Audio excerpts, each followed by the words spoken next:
Troisième année. Dans cette vidéo, je vais vous montrer un ensemble de cartes mentales qui résument la matière pour vous préparer à l'examen de juin. Nous allons tout d'abord commencer avec la factorisation. Alors la factorisation, c'est un chapitre qu'on a vu en début d'année, mais si vous ne le connaissez pas, vous ne saurez pas faire des exercices avec des fractions algébriques. C'est pour cette raison que je vais vous rappeler la factorisation. Alors, factoriser, ça veut dire quoi? Ça veut dire transformer une somme en un produit. Pour transformer une somme en un produit, il existe trois méthodes à respecter dans un ordre. La première méthode, c'est la mise en évidence. Si on sait mettre en évidence, on doit absolument d'abord mettre en évidence. Alors, ici, je vous ai montré donc un exemple. On a un exemple ici avec beaucoup de parenthèses. Moi, je conseille aux élèves de faire des blocs. Donc, j'avance et stop, je m'arrête parce qu'il y a un plus ou un moins qui est hors d'une parenthèse. Ça fait mon premier bloc. Et ceci, ça fait mon deuxième bloc. Je vais me dire, qu'est-ce qu'il y a de commun entre mes deux blocs? Il y a la parenthèse x plus y que je vais donc mettre en évidence. Après, je vais me dire, x plus y fois quoi va donner mon premier bloc? Fois 3x moins 4y. Entre mes deux blocs, j'ai un moins, je recopie donc le moins. Je me dis, x plus y fois quoi donne mon deuxième bloc? Qu'est-ce que j'ai pas pris dans le deuxième bloc? J'ai pas pris le 2x plus 5 plus 5y que je mets bien entre parenthèses. Ensuite, qu'est-ce que je vais faire? Je vais réduire ces parenthèses. Ici, il n'y a pas de signe, mais c'est comme s'il y avait un plus, donc ça devient 3x moins 4y. Ici, il y a un moins, donc on change les signes. Et puis après, qu'est-ce que j'ai fait? J'ai réduit les termes semblables. 3x moins 2x, ça fait x. Moins 4y moins 5y, ça fait moins 9y. Ça, c'est la première méthode, la mise en évidence. Si ce n'est pas de la mise en évidence, alors on passe à la deuxième technique, produit remarquable. Cette deuxième technique, je la redivise en deux catégories, soit deux termes, soit trois termes. Deux termes, on a donc une formule qui est la différence entre deux carrés. Alors, a carré moins b carré deviendra quoi? Deviendra a plus b fois a moins b. Ou si vous voulez, a moins b fois a plus b, ça ne change rien puisque la multiplication est commutative. Je vous ai mis un exemple, 9x carré moins 16 est égal à quoi? 9x carré, c'est le carré de 3x, et 16, c'est le carré de 4. Donc, 3x plus 4 fois 3x moins 4, c'est son binôme. Si ce n'est pas deux termes, c'est peut-être trois termes. Alors, deux formules possibles. Ça s'appelle les trinômes carrés parfaits. On a a carré plus 2ab plus b carré. On se dit a carré, c'est le carré de qui? C'est le carré de a. B carré, c'est le carré de qui? C'est le carré de b. Et ici, on a le double produit des deux termes qui est donc positif. Et donc, c'est pour cette raison qu'ici, on a affaire au carré d'une somme. Un exemple, x carré plus 6x plus 9. X carré, c'est le carré de x et 9, c'est le carré de 3. Le signe du double produit des deux termes est positif, donc je mets un plus ici. Ensuite, même formule que celle-ci, sauf que j'ai un moins et donc ce moins se retrouve ici.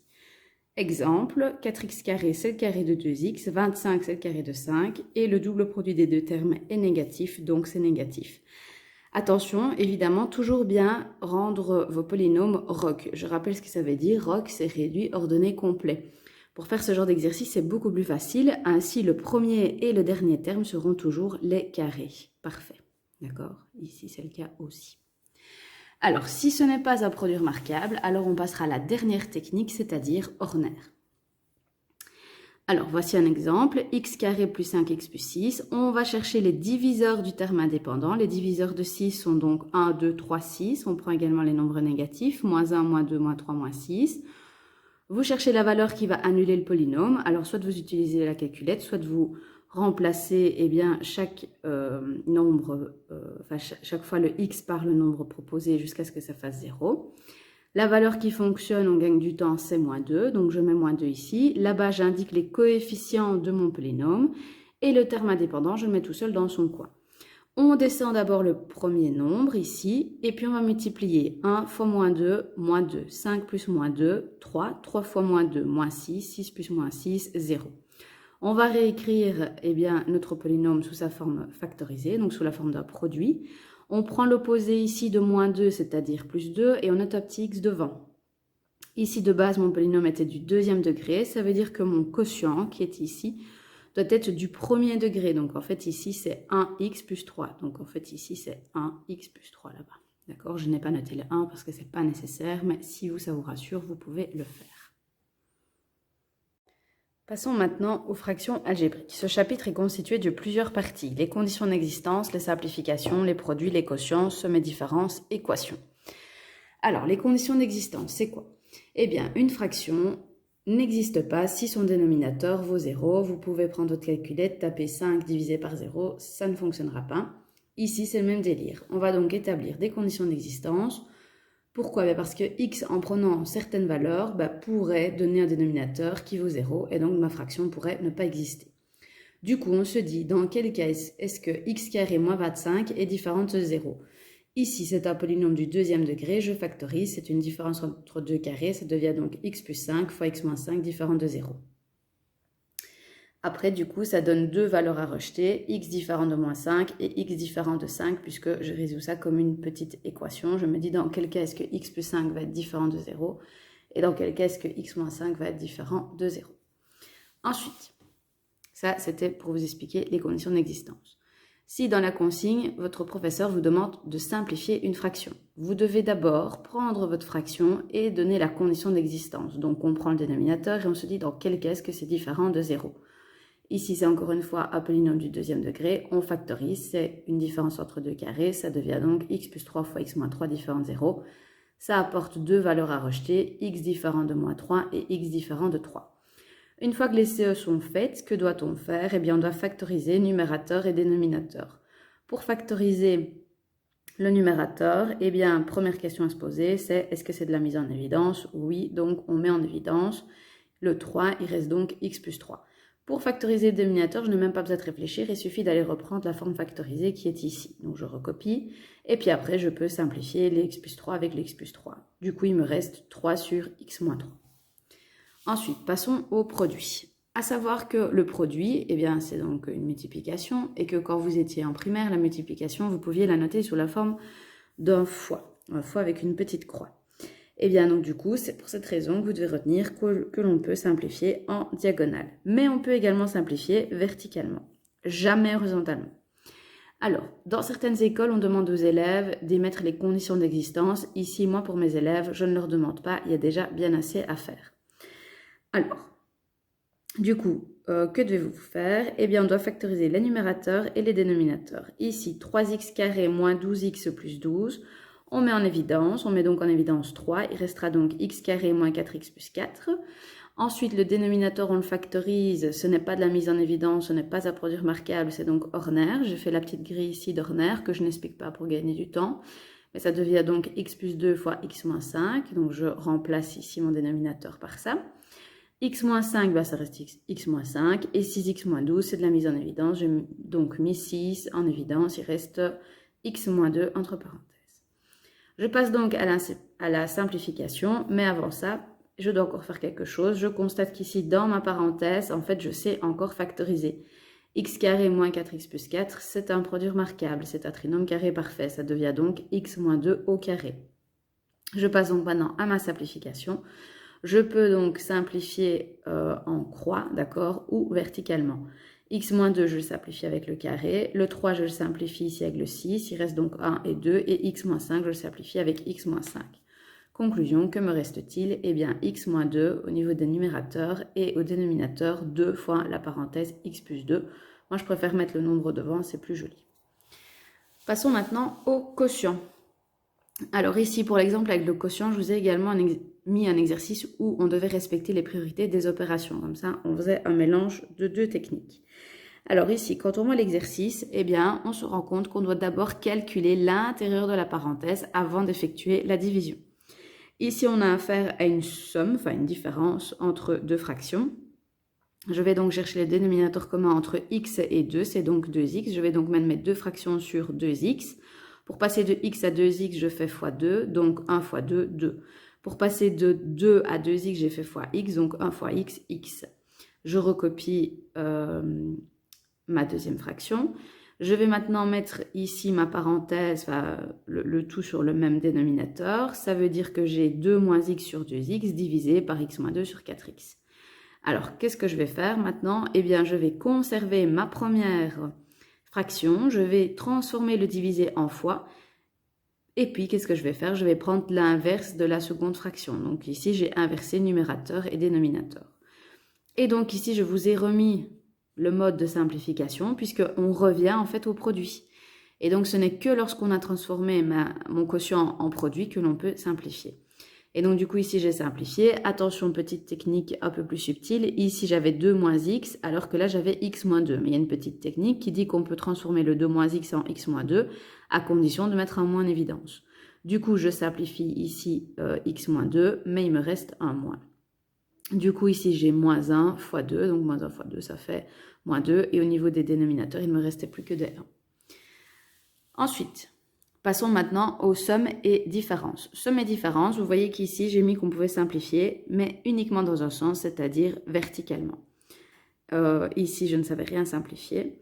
La première chose à faire, c'est de factoriser. Alors, première fraction, on ne sait rien faire. Deuxième fraction, on ne sait rien faire. Par contre, la dernière fraction, là, on peut factoriser 4 moins 9x carré. J'ai donc factorisé ça en 2 plus 3x fois 2 moins 3x. Après, il faut trouver le dénominateur commun. Qu'est-ce qu'il y a de commun entre ces trois fractions? Eh bien, c'est ce dénominateur-ci. Donc, je mets mes trois fractions sur ce dénominateur. Du coup, je me dis pour passer de 2 moins 3x à 2 moins 3x fois 2 plus 3x, qu'est-ce que j'ai fait? Eh bien, j'ai fait fois 2 plus 3x. Donc, je multiplie moins x par 2 plus 3x. Pour passer de là à là, c'est 2 moins 3x qui est venu s'ajouter. Donc, je multiplie le x par 2 moins 3x. Et pour passer de là à là, je n'ai rien fait, donc je conserve juste le 4x. Ensuite, qu'est-ce que je vais faire? Eh bien, je recopie tout sur la même barre de fractions et je vais additionner tout ce qui se passe au niveau des numérateurs. Alors ici, c'est une distributivité simple, donc j'ai distribué le moins x avec le 2 et le moins x après avec le 3x, ce qui faisait donc moins 3x carré. Ici, idem, distributivité simple, x fois 2, 2x, x fois moins 3x carré, et puis plus 4x. J'ai ensuite réduit mes termes semblables, j'ai obtenu moins 6x carré plus 4x sur mon dénominateur qui lui n'a pas bougé. Sauf que ici, je constate que je peux encore factoriser, et donc j'ai mis 2x en évidence, et en mettant 2x en évidence, je constate que j'ai entre parenthèses moins 3x plus 2, qui est en fait la même parenthèse que 2 moins 3x. Si vous regardez les signes, ce sont les mêmes, et donc j'ai pu simplifier ça. Et donc, résultat final, 2x sur 2 plus 3x. Dernière partie de ce chapitre, les équations. Alors, qui dit équation dit solution, ça retenez-le. Là, par contre, on demande les conditions d'existence. Pourquoi? Parce que si vous obtenez comme solution une valeur qui en fait est à rejeter, eh bien, voilà, ça ne donnera pas de solution. Alors, ici, donc, première chose à faire, j'ai deux fractions, je mets donc les deux conditions d'existence. J'ai mis CE1 pour la première condition d'existence, c'est-à-dire, dans quel cas est-ce que 2x plus 1 est différent de 0?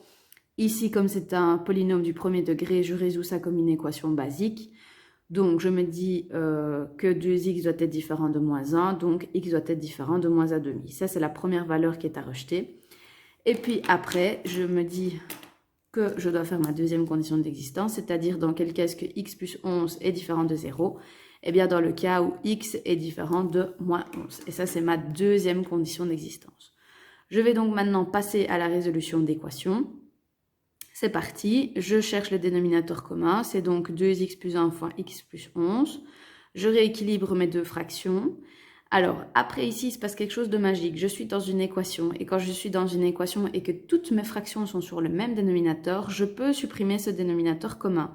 À constater qu'ici, je ne l'ai pas fait. Pourquoi? Parce que je n'étais pas dans une équation. Équation ou une équation. D'accord?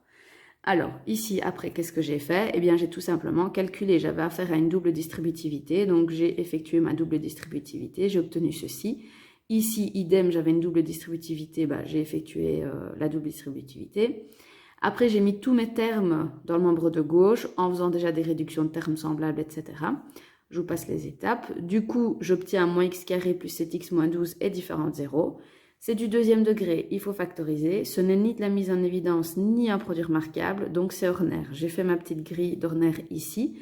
Du coup, j'ai écrit le polynôme sous sa forme factorisée. L'opposé de 3, c'est x moins 3. Et ici, c'est moins 1x plus 4. Donc, je le réécris, est égal à 0.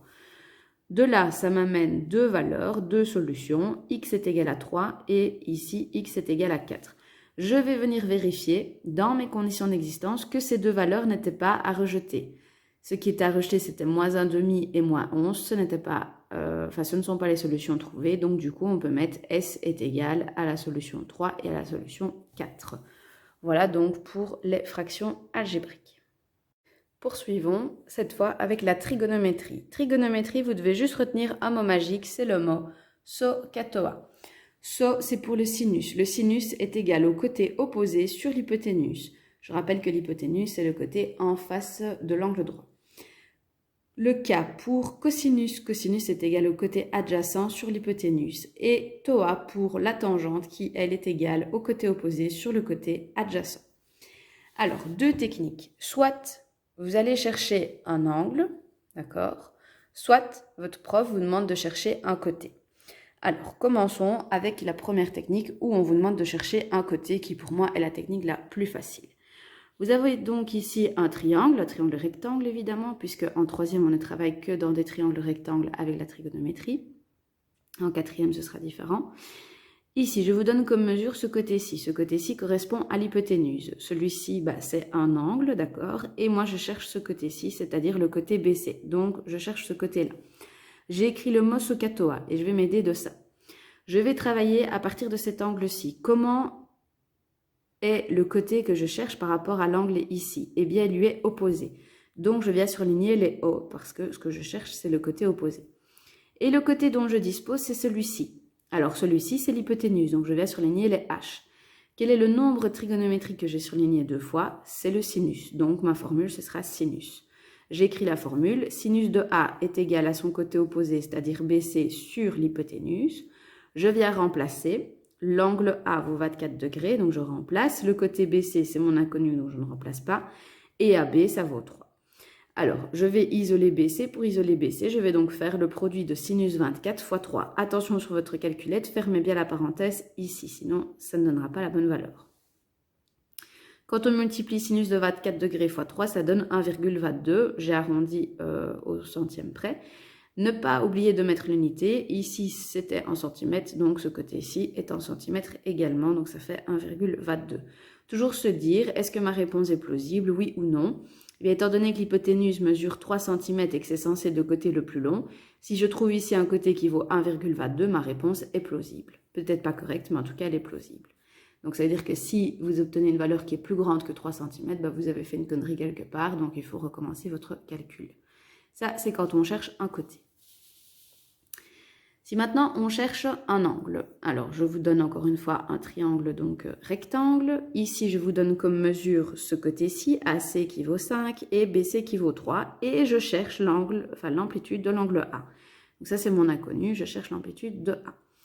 J'ai écrit le mot SOHCAHTOA et puis là, je vais surligner les choses dont je dispose. J'ai ce côté-ci, BC par rapport à l'angle A. Comment est-il? Eh bien, il lui est opposé, donc je viens surligner les O. Et je dispose de ce côté-ci qui est le côté adjacent. Donc, je viens surligner les A. Quel est le nombre trigonométrique que j'ai surligné deux fois? La tangente. Donc, j'écris ma formule. Tangente de A sera égale au côté opposé sur le côté adjacent. Deuxième étape, je remplace. Tangente de A, je ne connais pas l'amplitude de A puisque c'est mon inconnu. BC, c'est 3. AC, c'est 5. Ensuite, qu'est-ce que je vais faire? Et là, regardez, c'est pour ça que j'ai mis ça. Attention, Shift.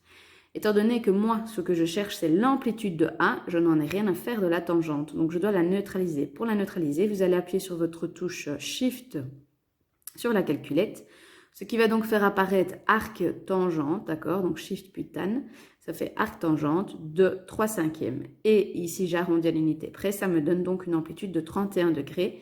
Là aussi, vous pouvez vérifier si votre réponse est plausible. Pourquoi? Parce que ce soit l'amplitude de A ou de B, les deux amplitudes doivent être des amplitudes d'angle aigu. Et donc, un angle aigu, c'est une valeur qui est inférieure à 90 degrés. Donc, ici, ma réponse semble plausible. Voilà pour la trigono. Approche graphique d'une fonction. Alors, il faut déjà savoir ce qu'est une fonction. Pour être une fonction, il faut que pour chaque valeur de x, je n'ai au maximum qu'une seule valeur de y. En gros, ça veut dire quoi? Ça veut dire que si, ici sur mon graphique, vous tracez des verticales, je ne dois avoir qu'au maximum un seul point sur chaque verticale. Si c'est le cas, c'est que c'est une fonction. Si ce n'est pas le cas, ça veut dire que ce n'est pas une fonction. Alors, ici, je vous ai donc tracé un petit graphique et à partir de ce graphique, on va voir tous les éléments du chapitre, c'est-à-dire domaine, image, racine, ordonnale origine, tableau de signes et tableau de variation. Commençons par le domaine. Pour le domaine, je vais vous demander de tourner votre tête vers la gauche. Allez-y. Ensuite, maintenant, vous tournez votre tête vers la droite. En allant de la gauche vers la droite avec votre tête, vous venez de tracer un axe horizontal, c'est-à-dire l'axe des X. Donc, je vous ai mis de gauche vers la droite pour que vous reteniez axe des X.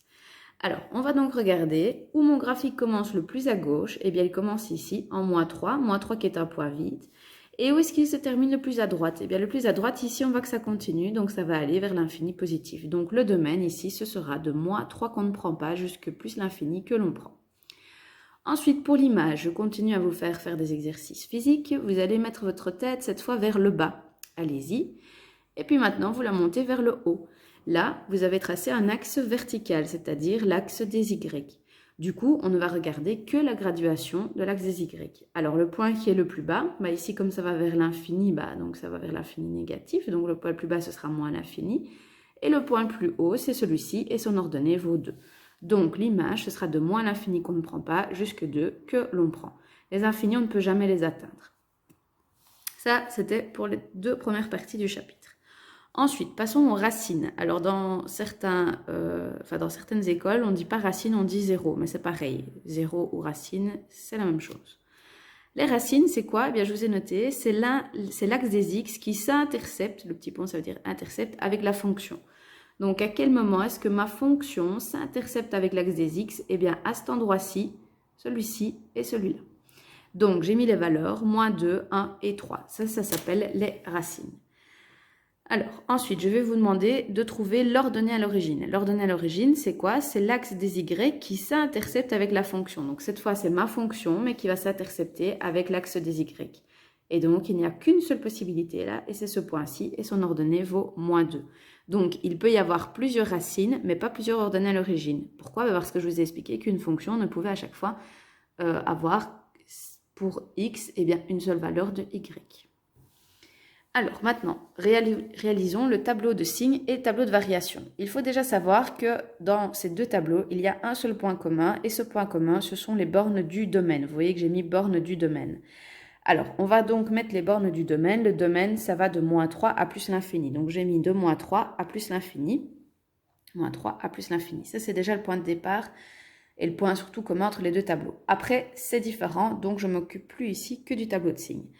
Dans tableau de signes, il y a un mot qui rime avec tableau de signes, c'est racine. Donc, on va intégrer les racines dedans. Pourquoi? Parce qu'en fait, ce tableau de signes sert à déterminer à quel moment ma fonction, en fait, est au-dessus de l'axe des X et à quel moment est-ce qu'elle est en dessous de l'axe des X. À quel endroit est-ce que ça varie? Ici, ici et là. Et ces 3 endroits, en fait, ce sont les racines. Et donc, c'est pour cette raison que dans le tableau de signes, il faut indiquer les racines. Donc, je les indique, -2, 1 et 3. En dessous des racines, d'office, le y vaut 0. Pourquoi? Parce que ce sont des points qui sont sur l'axe des x, donc leur y vaut d'office 0. J'indique la valeur de y pour ma borne. Ici, ma borne, quand x vaut -3, y vaut 1. Attention, comme c'est un point vide, je l'ai barré pour dire qu'il n'existe pas. Dans certaines écoles, on peut peut-être mettre un E barré, ça dépend des professeurs. Ici, j'ai barré aussi. Pourquoi? Parce que ma fonction, elle n'existe pas à cet endroit-là. Elle ne démarre qu'à partir de là. Par contre, de l'autre côté, elle continue. Donc, vous voyez qu'ici, de l'autre côté, je n'ai pas assuré. Alors, ensuite, c'est le moment de mettre les signes. Je me dis de -3 à -2, ma fonction, où est-elle? De -3 à -2, c'est ce bout-ci. Elle est au-dessus de l'axe des x. Donc, je vais mettre un plus. Ensuite, de -2 à 1, ma fonction, où est-elle? De là à là, elle est en dessous de l'axe des x. Donc, je mets un moins. De 1 à 3, où est ma fonction? Elle est au-dessus de l'axe des x. Donc, je mets un plus. Et puis de 3 à plus l'infini, ma fonction, où est-elle? Elle est en dessous de l'axe des x, donc je mets un moins. Ça, c'était pour le tableau de signes. Pour le tableau de variation. Alors, le tableau de variation, rappelez-vous, on avait déjà commencé à mettre les bornes, d'accord? Donc, j'ai également mis la valeur de y quand x vaut -3. J'ai barré puisque c'est un point vide. Là-bas, ça n'existe pas, donc j'ai barré. Et là-bas, je n'assure pas puisque ça continue vers l'infini positif. Alors, on parle de tableau de variation. Donc, on va chercher les endroits où il y a une variation. Alors, pour ce tableau, moi, c'est un peu comme si je partais en fait dans un parc d'attractions et que j'étais dans une attraction forte. Je commence ici mon attraction. Et là, qu'est-ce que je fais? Ouh, je descends. Et puis ici, qu'est-ce qui se passe? Tuc, tuc, tuc, tuc, tuc, tuc, tuc, je monte. Donc en fait, à cet endroit-ci, il y a un changement de variation. J'indique les coordonnées de ce point-là. Ce point-là a pour coordonnées 0 pour x et moins 2 pour y. Donc je l'indique 0, moins 2. Je monte, je monte, je monte, je monte, je monte, je monte, puis je descends. Donc en fait, ici, il y a aussi un changement de variation. J'indique les coordonnées de ce point-là, c'est-à-dire 2, 2. 2, 2. Et puis maintenant, je vais mettre mes flèches, parce qu'ici, j'arrive vers l'infini positif, donc ici, ça continue, donc j'arrive bien à ma borne. Alors, les flèches, je me dis de moins 3 à 0, donc de moins 3 ici à 0. Mon graphique, qu'est-ce qu'il fait? Eh bien, il descend, donc flèche vers le bas. Après, de 0 à 2, donc d'ici à là, je monte, donc flèche vers le haut. Et puis de 2 à plus l'infini, je descends, donc flèche vers le bas. Je n'oublie pas d'indiquer mes minimums et mes maximums. Si vous descendez pour remonter, ça veut dire que vous avez atteint un minimum. Et si vous montez pour redescendre, ça veut dire que vous avez atteint un maximum. Voilà pour approche graphique d'une fonction.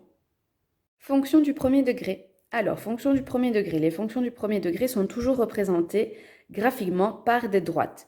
L'équation, c'est quoi? Eh bien, c'est y est égal à mx plus p. Alors attention, d'une école à l'autre, on n'a pas la même équation. Dans certaines écoles, c'est y est égal à ax plus b, mais au final, c'est la même chose. Alors, les mathématiciens ne sont quand même pas très logiques. Pourquoi? Parce qu'en fait, le m, qui est une variable, représente la pente. Donc, m, c'est pente. Vous me suivez toujours? Par contre, le p, ce n'est pas la pente du coup, c'est l'ordonnée à l'origine. Allez savoir pourquoi, c'est comme ça. Alors, analysons un petit peu la pente et l'ordonnée à l'origine. Commençons par la pente. Donc la pente, c'est le m. La pente peut avoir trois valeurs possibles. Soit la pente est supérieure à 0. Dans ce cas-là, on aura une droite qui est croissante. Donc de la gauche vers la droite, on voit bien que la droite monte. Si le m est inférieur à 0, là, on aura une droite décroissante. De la gauche vers la droite, elle descend. Et si le m est égal à 0, on a une droite qui sera constante, en fait. Donc, elle n'a pas de pente. Ensuite, on va s'attarder à l'ordonnée à l'origine, donc le p. Souvenez-vous, le p, c'est bien l'ordonnée à l'origine. Alors, si le p est différent de 0, alors on aura une droite d'équation y est égale à mx plus p. On aura ce qu'on appelle une fonction affine. Affine, c'est une droite qui ne passe pas par l'origine du repère. Si par contre, maintenant, on a un p qui vaut 0, alors là, on aura une droite du style y est égal à mx. Là, on aura ce qu'on appelle une fonction linéaire. Elle passera par l'origine du repère cartésien. Alors, au niveau de la constante, son équation, ce sera quoi? Eh bien, ce sera y est égal à p, c'est-à-dire qu'on n'aura que la valeur de l'ordonnée à l'origine, puisqu'il n'y a pas de pente. Rappelez-vous, la pente vaut 0, donc il n'y a pas de terme en x. Alors, si vous voulez trouver la racine, il y a une formule, ce sera moins p sur m. Donc, on prendra l'opposé de l'ordonnée à l'origine sur la pente, donc sur le m. Pour calculer la pente, il y a une formule, c'est-à-dire que la pente est égale au delta y sur le delta x. Delta y, ça veut dire quoi? Ça veut dire que vous devez faire la différence entre les ordonnées. Donc, on vous donne en fait des coordonnées de 2 points. Vous devez faire la différence entre yb moins y1. Idem ici au dénominateur, vous devez faire la différence, mais cette fois entre les abscisses, donc x de b moins x de 1. Alors, vous pourriez très bien faire y de a moins y de b sur x de 1 moins x de b. Tant que vous alignez les lettres ici, il n'y a pas de souci. Attention, deux remarques. Quand vous avez des droites qui sont parallèles, elles ont donc la même pente. Okay, donc ça, c'est un petit indice. Et si, par contre, vous avez des droites qui sont perpendiculaires, alors elles auront des pentes qui sont opposées de l'inverse. Voilà pour les fonctions du premier degré. Système de deux équations à deux inconnus. Alors déjà, ça sert à quoi de résoudre un système de deux équations à deux inconnus? Eh bien, ça sert tout simplement à trouver les coordonnées du point d'intersection de deux droites. Donc, en fait, c'est comme si je vous donnais un repère cartésien, hop, et c'est comme si on avait une droite qui était là, et puis une autre droite ici. Eh bien, qu'est-ce qui se passe? Elle se coupe en un point, et donc on va chercher en fait les coordonnées de ce point-là. C'est à ça que ça sert un système. Et donc, c'est pour ça qu'à la fin, on obtient en fait les coordonnées d'un point. Alors, je vous explique. Il y a plusieurs méthodes de résolution pour résoudre un système. Alors, moi, j'explique cette méthode-là parce que c'est celle que je préfère. Pour moi, c'est la plus facile. Maintenant, vos profs l'expliquent sans doute peut-être d'une autre façon. Alors, ici, on va d'abord analyser mon système. J'ai donc 2x plus 3y moins 2 est égal à 0 et puis 14x moins 9y est égal à 4. Il faut d'abord ordonner, faire du rangement dans votre système. C'est-à-dire que je veux d'abord les termes en x, plus ou moins les termes en y, et de l'autre côté de l'égalité, le terme indépendant. Donc ici, j'ai fait passer le moins 2 de l'autre côté, c'est donc devenu 2. La deuxième équation, elle était bonne, donc je l'ai laissée comme ça. Alors, après, je vais essayer de neutraliser les termes en y. Donc, je vais essayer de trouver le PPCM de 3 et moins 9. Alors, le PPCM de 3 et moins 9, c'est donc 9. Je vais donc multiplier ma première équation par 3 et la suivante par 1. Pourquoi? Parce que si je multiplie toute ma première équation par 3, je vais obtenir 9y, et toute la suivante par 1, j'obtiens moins 9y. Et donc, du coup, 9y moins 9y, ça s'annule. Et donc, ça, c'était le but, c'était de neutraliser une des deux inconnues. Ici, je fais donc 6x plus 14x, ça fait donc 20x, et 6 plus 4, ça fait 10. J'obtiens donc 20x est égal à 10, donc x est égal à 10 vingtièmes, donc x est égal à 1,5 en simplifiant la fraction. J'ai donc trouvé une des deux coordonnées de mon point d'intersection, c'est-à-dire la valeur de x, l'abscisse. Je vais maintenant chercher l'ordonnée. Pour chercher l'ordonnée, je vais donc maintenant neutraliser les termes en x. Quel est le PPCM entre 2 et 14? Eh bien, c'est 14, mais je vais donc multiplier ma première équation par 7 et la suivante par moins 1. Alors, pourquoi par moins 1? Pour avoir en fait un des deux termes qui sera négatif pour qu'il puisse s'annuler. Ici, dans le premier cas, je n'ai pas multiplié par un nombre négatif. Pourquoi? Parce que j'avais déjà un nombre positif et là un nombre négatif. Ici, ce n'est pas le cas. Je multiplie donc ma première équation par 7, j'obtiens ceci, et la suivante par moins 1, j'obtiens ça. Les termes en x s'annulent, super, c'est ce que je voulais. Et j'additionne mes termes en y. 21 plus 9, ça fait 30y. 14 moins 4, ça fait 10. J'isole le y, ça fait donc y est égal à 10 trentièmes. 10 trentièmes, je simplifie, ça fait 1 tiers. Du coup, je n'oublie pas de noter ma solution. Je vous rappelle que la solution, ce sont les coordonnées d'un point. Donc, on met ça entre parenthèses. On note d'abord la valeur de x et puis la valeur de y. Et le tout est mis entre accolades puisque c'est une solution. Alors, ensuite, je vais vous montrer la résolution, mais d'un système un tout petit peu plus compliqué. Alors, ici, si on le regarde, hop, voilà, il est un petit peu plus compliqué. Donc, on a x moins 1 sur 4 plus y moins 2 sur 5 est égal à 1. Ici, on a 2x est égal à 11 moins 3y moins 5 sur 2. Alors, vous voyez qu'ici, j'ai ajouté des petites choses en turquoise. Tout d'abord, il y a des fractions. On n'aime pas les fractions. Mais je vais tout mettre sur des fractions. Donc, je sais qu'ici, en dessous, il y a un petit 1. Là, il y a un petit 1. Là, il y a un petit 1. Ça, c'est la première chose à faire. Ensuite, regardez ici. Il y a un moins devant une fraction. Et là, j'ai mis attention. D'office, ajouter des parenthèses. C'est le piège parce qu'après, il va falloir changer les termes. Et si vous ne mettez pas les parenthèses, vous allez oublier de changer le terme moins 5 ici. Vous allez oublier de changer le signe de ce terme-là. Ça, c'est vraiment le piège. Alors, je mets donc toutes mes fractions ici sur des vingtièmes, puisque le PPCM entre 4, 5 et 1, c'est 20. Donc, j'ai tout mis sur des vingtièmes. J'ai rééquilibré, etc. Donc, je saute les étapes. Ici, entre 1 et 2, le PPCM, c'est 2. Donc, je mets tout sur des demi, en mettant bien des parenthèses. Et puis, magie des maths, comme on est dans une équation à chaque fois, eh bien, je peux supprimer mes dénominateurs puisqu'ils sont communs.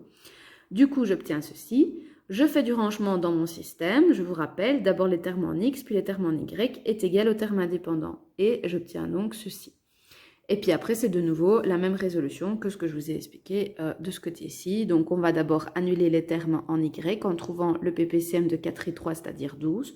Je multiplie donc la première par 3, la suivante par moins 4. J'obtiens ceci, j'additionne. 15x moins 16x, ça fait moins x. Ça s'annule, c'était le but. Et 99 moins 108, moins 9. Donc, du coup, x est égal à 9. J'ai donc trouvé l'abscisse. Je n'ai plus qu'à chercher l'ordonnée. Pour ici neutraliser 5x et 4x, je dois multiplier la première par 4 et la suivante par moins 5. Donc, je l'ai fait. Ici, 20x moins 20x, ça s'annule, super. Et 16y moins 15y, ça fait y.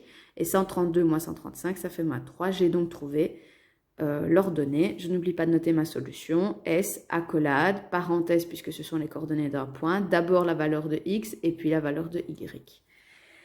Alors, dans ce chapitre, on a également vu des problèmes, d'accord? Alors ici, je ne vais pas réexpliquer un problème, vous n'aurez qu'à aller voir une de mes vidéos qui parle des systèmes et où là, j'explique la résolution d'un problème d'un système de deux équations à deux inconnues. Passons maintenant aux inéquations. Faut-il encore savoir ce qu'est une inéquation? Une inéquation, c'est quoi? C'est une inégalité qui contient une ou plusieurs inconnues.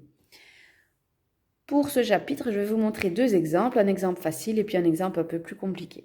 Alors, du coup, ici, on a 2 fois entre parenthèses x plus 3 plus petit ou égal à moins 5 fois 2x moins 1.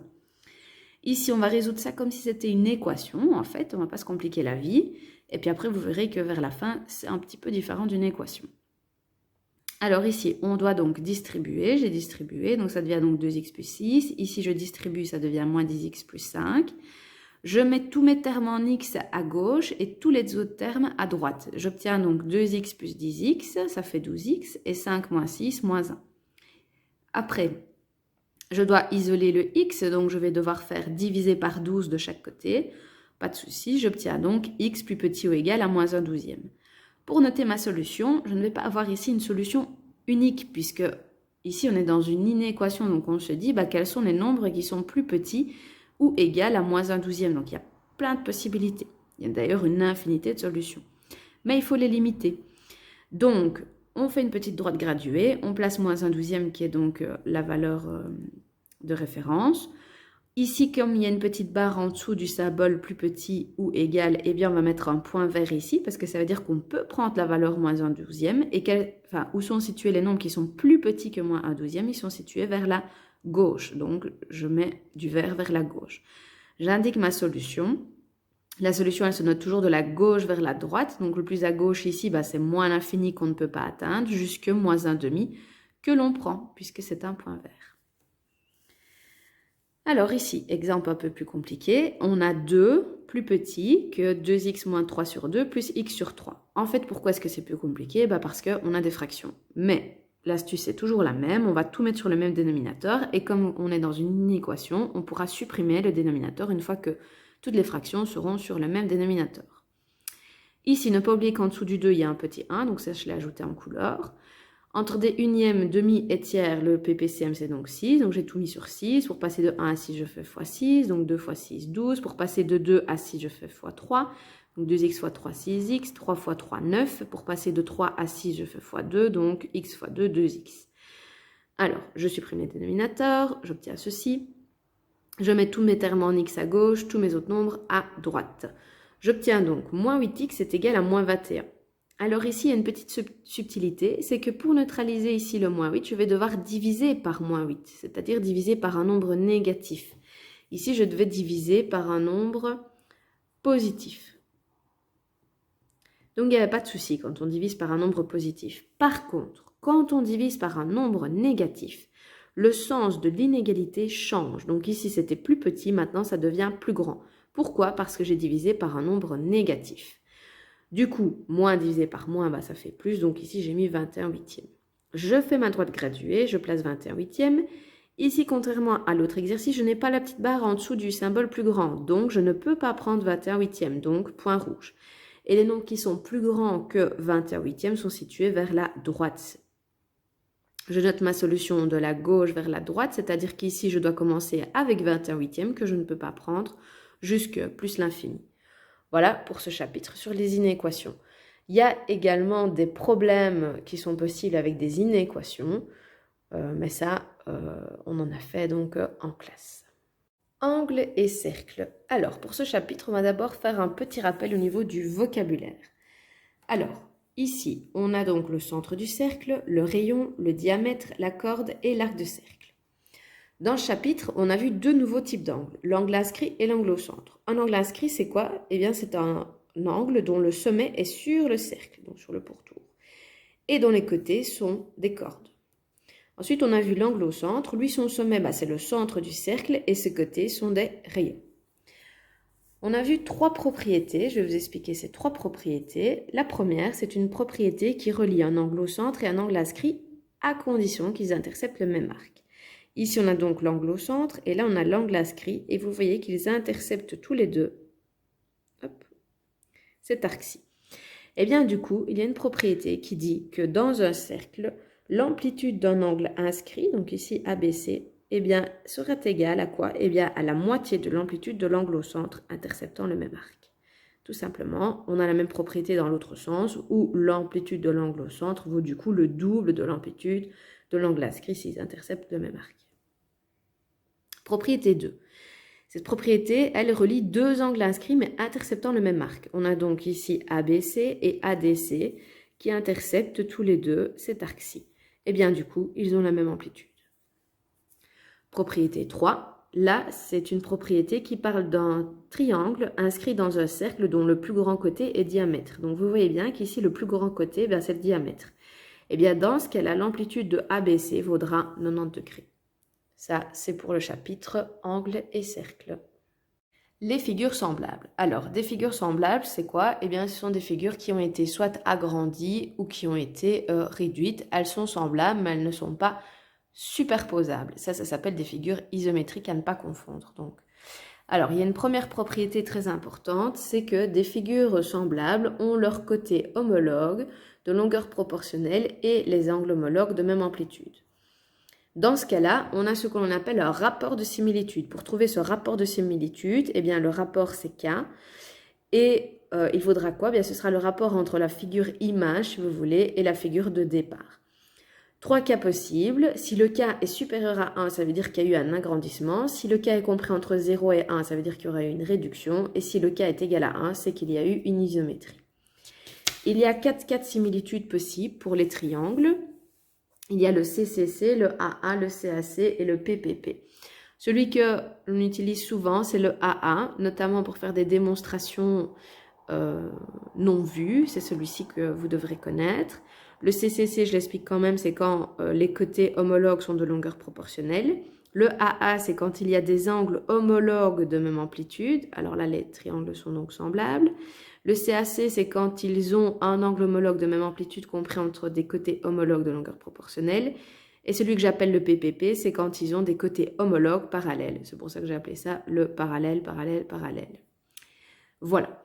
Alors après, dans le chapitre, on voit également les relations métriques dans le triangle rectangle. Cette année, moi, je n'ai pas vu cette partie-là, donc je ne vais pas m'attarder là-dessus. On voit également normalement dans ce chapitre des relations par rapport à l'aire et le périmètre. Donc il y a des formules, mais je ne l'ai pas vu non plus cette année, donc je ne m'attarde pas là-dessus. Et par contre, vous devez absolument vous souvenir d'une propriété vue en deuxième, c'est que dans toute proportion, le produit des extrêmes est égal au produit des moyens. Une proportion, c'est quand on a une égalité entre deux rapports. Et donc on pourra multiplier les extrêmes entre eux, A fois D, et ce sera égal au produit des moyens, c'est-à-dire B fois C. Pour ce chapitre, au niveau de l'examen, vous aurez une démonstration non vue et puis après un exercice avec des rapports à effectuer avec des longueurs, etc. Voilà.